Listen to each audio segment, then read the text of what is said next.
नमस्कार। देशकाल प्लस में आपका स्वागत है। मैं हूं मुकेश कुमार।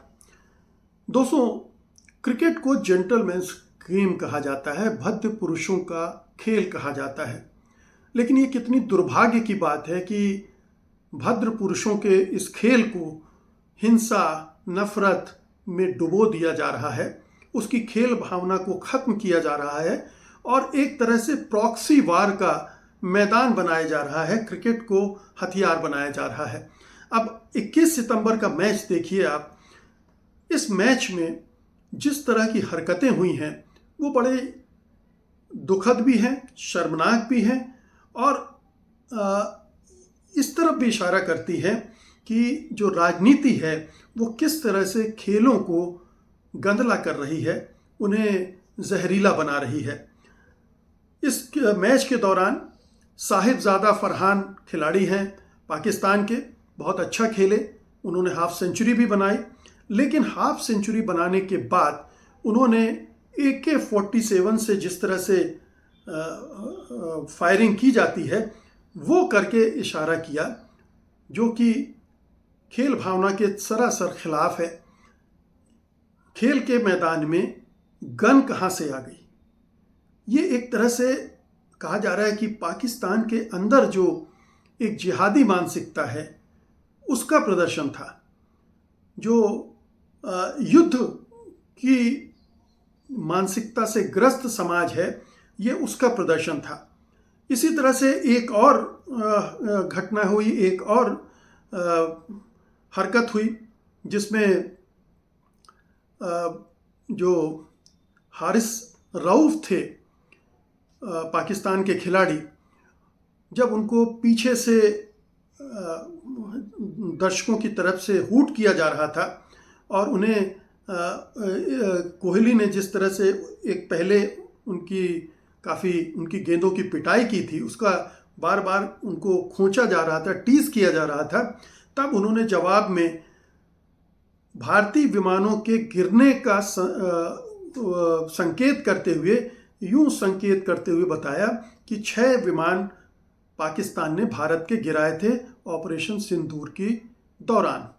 अब ये देखिए कि 2 जेस्चर हैं जो बताते हैं कि भारत और पाकिस्तान के बीच संबंध किस हद तक खराब हो गए हैं, और वो संबंध जो खराब हुए हैं वो क्रिकेट के मैदान पर भी साफ तौर पर दिख रहे हैं।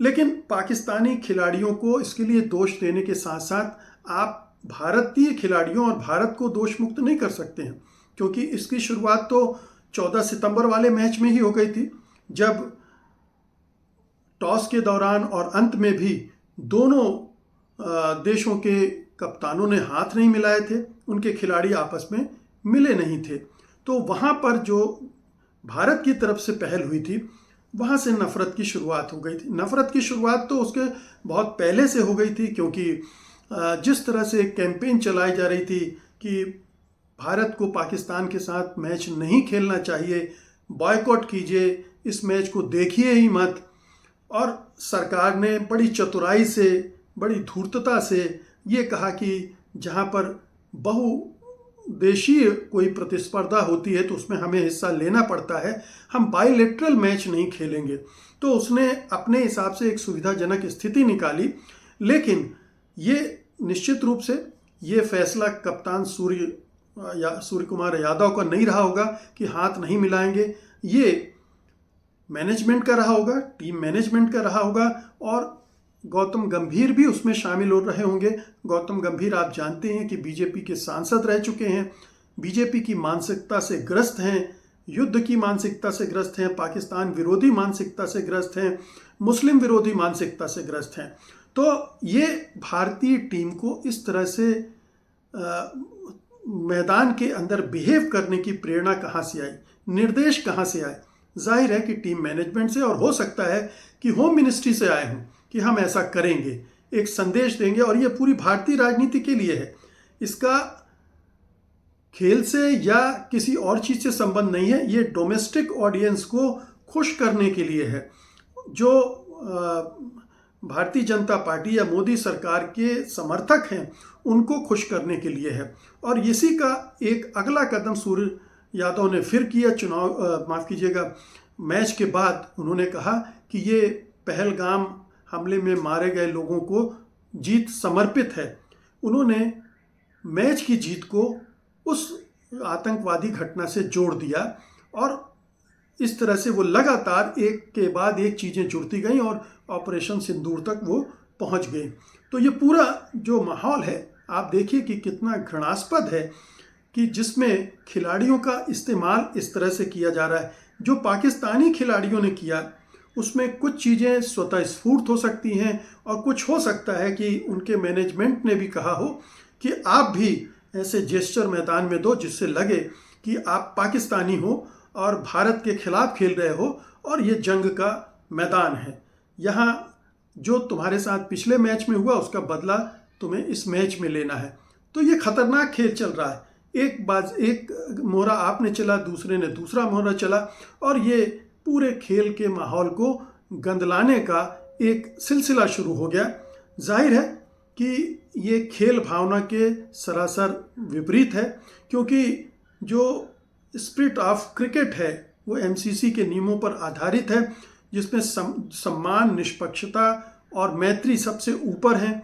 आईसीसी कोड ऑफ कंडक्ट राजनीतिक और सैन्य संदर्भों को खेल को बदनाम करने वाला मानता है। यानी आप अगर राजनीति का संदर्भ दे रहे हैं या सैन्य का, और ये दोनों तरह के संदर्भ इन दो मैचों में आ गए हैं, इसलिए साफ है कि ये जो खेल भावना है उसके खिलाफ है। नो हैंडशेक जो हुआ था इसकी परंपरा है, ये अनिवार्य नहीं है। आईसीसी ने भी स्पष्ट किया है कि हैंडशेक वैकल्पिक है, लेकिन जो परंपरा है आप अगर उससे हटते हैं, उसको तोड़ते हैं, तो आप एक मैसेज उससे देते हैं और वो मैसेज चला गया और उसका फिर पाकिस्तान ने विरोध भी किया। और जो वहाँ के चेयरमैन हैं और वहाँ के गृह मंत्री भी हैं मोहसिन नकवी, उन्होंने इसे स्पोर्ट्समैनशिप की कमी कहा। अब एक तो ये हुआ, दूसरा प्रोवोकेटिव जेस्चर भी इसी के दायरे में आते हैं जो हारिस ने किया और जो फरहान ने किया। दोनों के जो एक्शन थे वो गलत थे। यहाँ तक कि पूर्व पाकिस्तानी खिलाड़ी शाहिद अफरीदी ने भी इन हरकतों की निंदा की है। और कोई भी क्रिकेट खिलाड़ी जो सचमुच में क्रिकेट से प्यार करता है, राजनीति नहीं करता क्रिकेट को राजनीति का हथियार नहीं बनाता है, वो ये जो तमाम हरकतें हुई हैं उनको कतई मंजूर नहीं करेगा, वो खारिज करेगा। कोई भी अच्छा, भारत के खिलाड़ियों ने ऐसा नहीं किया है। शायद भारत में इसका आतंक ज़्यादा है सरकार की पॉलिसीज़ के खिलाफ जाने की हिम्मत हमारे यहाँ खिलाड़ी नहीं करते हैं। आमतौर पर सारे बिल्कुल एक अंधराष्ट्रवादी लाइन पर चलते हैं, इसलिए ऐसी कोई बात नहीं हुई। अब ये जो खेल को जंग बनाने की राजनीति है, ये ऐसा नहीं है कि आज की घटना हो, पहले भी होता रहा है। पहले भी हमने सीरीज स्थगित की है, पहले भी लगभग 17-18 साल तक तो भारत और पाकिस्तान ने क्रिकेट सीरीज खेली ही नहीं थी। ये 70 और 80 के दशक की बात है। बहुत अंतर्राष्ट्रीय स्तर पर बहुत सारे ओलंपिक में टीमों ने, देशों ने बहिष्कार किया है। पहले विश्व युद्ध के बाद जो ओलंपिक हुआ था उसमें जर्मनी को तो बुलाया ही नहीं गया था, और मास्को ओलंपिक में भारत ने हिस्सा लिया था, लेकिन अमेरिका और उसके धड़े के जो देश थे उन्होंने हिस्सा नहीं लिया था। तो ये होता रहा है, लेकिन ये खेल के मैदान से बाहर से होता रहा है। जब आप खेल के मैदान में उतरते हैं तो फिर आप किसी देश के नुमाइंदे तो होते हैं, लेकिन किसी देश की राजनीति के नुमाइंदे नहीं होते हैं, उसकी सैन्य शक्ति के नुमाइंदे नहीं होते हैं। और आप एक खेल भावना से आपको खेलना चाहिए, लेकिन ये नहीं हो रहा है। और दुर्भाग्य अभी ख़त्म नहीं हुआ है, क्योंकि इसी एशिया कप में अभी भारत का मुकाबला पाकिस्तान से फिर हो सकता है। फाइनल में हो सकता है वही दोनों आमने सामने होंगे, और तब क्या होगा? क्या इस चीज़ को और बढ़ने दिया जाएगा? तब क्या दोनों देशों के खिलाड़ी वहाँ उलझ पड़ेंगे? हाथापाई की नौबत आ सकती है, गाली गलौज की नौबत आ सकती है। क्या भारत और पाकिस्तान के अधिकारी इसकी गंभीरता को समझते हैं कि वो किस दिशा में ढकेल रहे हैं खिलाड़ियों को? मेरे ख्याल से इस पर विचार तो हो रहा होगा दोनों देशों में, और अगर आईसीसी ने भी इसे गंभीरता से लिया है तो वो भी कोशिश करेगा कि अब भविष्य में इस तरह की हरकतें किसी भी तरफ से ना हो, किसी भी खिलाड़ी की तरफ से ना हो। बहुत बहुत शुक्रिया आपका, धन्यवाद, नमस्कार।